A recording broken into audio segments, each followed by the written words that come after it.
आज जो है टैक्स इन्फो यहाँ पे भरेंगे। पेमेंट में जा कर करके यूएस टैक्स इन्फो भरना बहुत ज़रूरी होता है, अदरवाइज आपका पेमेंट जो है रोक दिया जाएगा। तो मेरे दोस्त आज के ट्यूटोरियल में समझेंगे कि कैसे जो है यूट्यूब जो है टैक्स इन्फो जो होता है US tax info, United state tax info भरेंगे। यहाँ पे देखिए सिंगापुर है और एक यूएस है। तो यूएस वाला इसमें करेंगे, इसके बाद सिंगापुर वाला भी भरना पड़ेगा। अगर सिर्फ एडसेंस से आ रहा है वेबसाइट ब्लॉग से तो सिंगापुर भी भरना पड़ेगा, यूट्यूब वाले जो है यूएस वाला भरना पड़ेगा। और अगर दोनों आपके पोर्टल में दिखा रहा है मतलब कि लॉगिन डैशबोर्ड में, तो दोनों देखिए यहाँ पे 21 में जो है सबमिट हुआ, 31 दिसंबर 24 तक ख़त्म हो रहा है। ऑलरेडी जो मैं भर चुका था, जिन लोगों को ऑलरेडी भराया गया है अगर ख़त्म हो रहा है 24 में तो फिर से भरना होगा, न्यू फॉर्म भरना होगा। तो देखिए सबमिट न्यू फॉर्म पे क्लिक करेंगे, स्टार्ट न्यू फॉर्म पे जो है जाकर के क्लिक करेंगे। तो यहाँ पे जो है कुछ स्टार्ट करने से पहले टाइम टेकिंग कैसे होगा क्या है सारा कुछ डिटेल यहाँ पे दिया गया है। और ये सब पढ़ने के बाद जो है स्टार्ट फॉर्म करेंगे तो पूरा फॉर्म भरना होगा। जैसे स्टार्ट फॉर्म करेंगे इसके बाद जो है जो पुराना था फॉर्म वो हट जाएगा और नया फॉर्म सबमिट होगा। तो जो अगर एक्सपायर हो रहा है तो एक्सपायर वाले भी पहले भर ले, एक्सपायर होने से पहले, नहीं तो पेमेंट जो है रोक दिया जाएगा। और नए में अगर नहीं है तो आप स्टार्ट फॉर्म पे क्लिक करेंगे, लॉगिन करना पड़ेगा, फिर से वेरीफाई करना पड़ेगा कि अच्छा सही है। तो लॉगिन कर लीजिए, अगर लॉगिन नहीं आता कोई बात नहीं है। जैसे ही लॉगिन करेंगे दोबारा दिख रहे हैं यहाँ पे, अब क्या होगा कि आपको यूनाइटेड स्टेट टैक्स इन्फो में जाके इंडिविजुअल अगर सेलेक्ट करना है, अकाउंट देखना है तो नेक्स्ट करेंगे इंडिविजुअल करके। और अगर बिजनेस है तो इंडिविजुअल नहीं करेंगे। तो इंडिविजुअल मैंने सेलेक्ट किया, यूएस में जो है सिटीजन हूँ तो नहीं हूँ तो नो कर दिया, फिर नेक्स्ट पे जाएंगे। अब इसमें जो है चूँकि इंडिविजुअल है तो जो W8 का जो फॉर्म भरेगा BEN वो सिलेक्ट करेंगे, है ना। तो ये वाला कर लेते हैं। बिजनेस रहता तो दूसरा सेलेक्ट करते हैं, तो पहला वाला जो है W8BEN फॉर्म जो होगा उसको सेलेक्ट करेंगे। सेलेक्ट किए, स्टार्ट भरना शुरू करेंगे उस फॉर्म को। अब फॉर्म भरना मैंने शुरू किया, जैसे ही क्लिक करते हैं फिर अब आपको जो है यहाँ पे एक जो है पूरा डिटेल भरने के लिए आएगा, तो वो आपको भरना पड़ेगा। देखिए अब यहाँ पे टैक्स आइडेंटिटी में अपना नाम मैंने डाल दिया। इसके बाद जो है चूँकि बिजनेस नहीं है तो कुछ नहीं, कंट्री यहाँ पे सेलेक्ट कर लेना है इंडिया।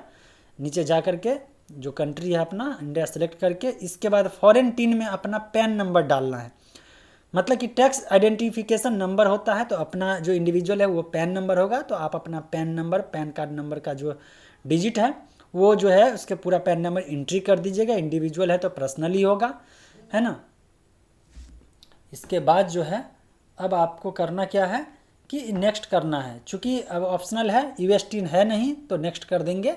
और नेक्स्ट करने के बाद जो अपना पूरा डिटेल डालना है, मतलब कि रेजिडेंस एड्रेस और मेलिंग एड्रेस अगर सेम है तो सेम, तो रेजिडेंस एड्रेस में जो अपना मैंने डिटेल वहाँ पे पूरा फिल कर देना है पहले सेलेक्ट करके। इसके बाद जो है कंट्री तो सेलेक्ट है ही, अब जो है सेलेक्ट कर लेना है mailing address same as permanent, चूँकि मेरा जो है मेलिंग और परमानेंट सेम है। और नेक्स्ट करेंगे तब ट्रीटी की बात होगी कि यहाँ पे ट्रीटी साइन किया जाएगा कि दो देश के बीच में अगर ट्रीटी है तो उसी अनुसार से टैक्स डिडक्शन होगा या टैक्स में छूट होगा, है ना।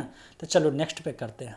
टैक्स ट्रीटी में जो है क्लेम और नो यस वाला आएगा, तो यस पे क्लिक कर देना है कि यहाँ पे जो है टैक्स ट्रीटी है, reduce rate of with holding under A tax treaty कर रहा है, तो यस किया। यस करने के बाद जो अपना कंट्री चुनना है, तो resident of the following country तो अपना चुनना है ताकि जो है टैक्स ट्रीटी का यूएस और अपने कंट्री इंडिया के बीच वो ट्रीटी है तो। और फिर स्पेशल रेट एंड कंडीशन पे चुनना है। अदर में गए, आर्टिकल 12 आया और जो कम से कम 15% है, रिड्यूस ट्रीटी है।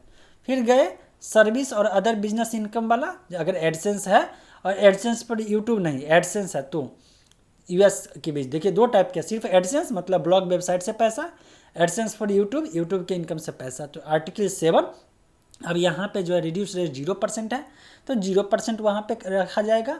और फिर जो है टिक लगा लेना है कि अपना टिक लगा लिए। अब इसके बाद जो है मोशन पिक्चर और टीवी रॉयल्टी में जाना है। टीवी रॉयल्टी वाले में आर्टिकल 12 सेलेक्ट करके 15% वाला जो है सेलेक्ट करके और फिर टिक लगा देना है ना। देख लीजिए रिड्यूस ट्रीटी रेट लिखा होगा और डिफ़ॉल्ट 30% हो जाएगा, अगर नहीं होगा तो फिर जा करके सारा कुछ टैक्स जो है ट्रीटी है। अब नेक्स्ट पे जो है क्लिक करेंगे, नेक्स्ट पे जैसे क्लिक करेंगे तो पूरा डिटेल यहाँ पर के आ जाएगा, टैक्स ट्रीटी में क्या क्या हुआ है सारा कुछ डिटेल। सर्टिफिकेशन यस करके ये है।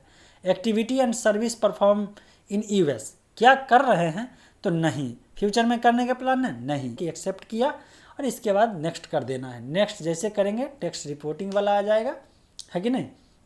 देखिए यहाँ पे सारा कुछ जो जो आपने भरा है, क्या क्या परसेंटेज होगा वो सब लिखा हुआ है यहाँ पे। नेक्स्ट तो यहाँ पे पेपरलेस कर देते हैं, ताकि जो है आपका जो है डिजिटली हो जाए, सिंपली जो है भेजने की ज़रूरत नहीं पड़े। और आपका यहाँ पे पूरा पढ़ लीजिए, डिलीवरी एग्रीमेंट पढ़ के टिक लगा देना है, पेपरलेस डिलीवरी कर लेना है और नेक्स्ट कर देना है। जैसे नेक्स्ट करेंगे तो ये पीडीएफ आ जाएगा, पीडीएफ सारा कुछ में ऑटोमेटिक फिल वाला रहेगा। नेक्स्ट पे जा कर के क्लिक करेंगे, क्योंकि यहाँ पे 4 फॉर्म है, चारों भर दिए हैं।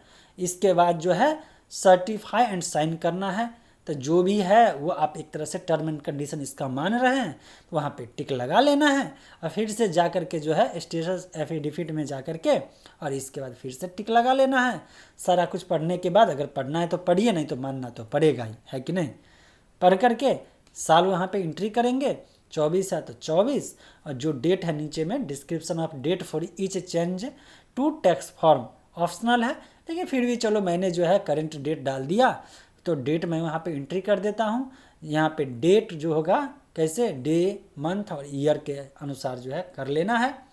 और इसके बाद जो है क्या आप खुद हैं जो मतलब ऑनर हैं, जो टैक्स आइडेंटिटी सेक्शन में जो भरे हैं बेनिफिशियर ऑनर खुद है, तो अगर हाँ तो वो वाला सिलेक्शन जो कर लेना है, जो मान लीजिए वहाँ पे बॉक्स आता है उसमें से जो है रेडियो बटन पे क्लिक कर लेना है, योर सिग्नेचर वाले में सारा कुछ पढ़ने के बाद। और इसके बाद एक तरह से सबमिट होगा, तो यहाँ पे जो है योर सिग्नेचर में यस मैंने कर दिया और फिर यहाँ पे कर देते हैं सबमिट। और इस तरह से सबमिट करने के बाद जो टैक्स इन्फो है डेटा जो लेटेस्ट है वो सबमिट होकर के अप्रूव्ड हो जाएगा। अप्रूव्ड भी जल्दी ही हो जाता है, मेरे भी केस में जल्दी हो गया। और देखिए यहाँ पे अप्रूव्ड हो चुका है। 24 के बाद जो है अब एक्सपायर होगा 31 दिसंबर 2027 को। 3 साल के लिए जो है ये जो टैक्स इन्फो सबमिट हो चुका है। और ये मैंडेटरी है हर एक यूट्यूबर को जो है जो एडसेंस से पैसा ले रहे हैं उनके लिए बहुत ज़रूरी है यूएस टैक्स इन्फो भरना।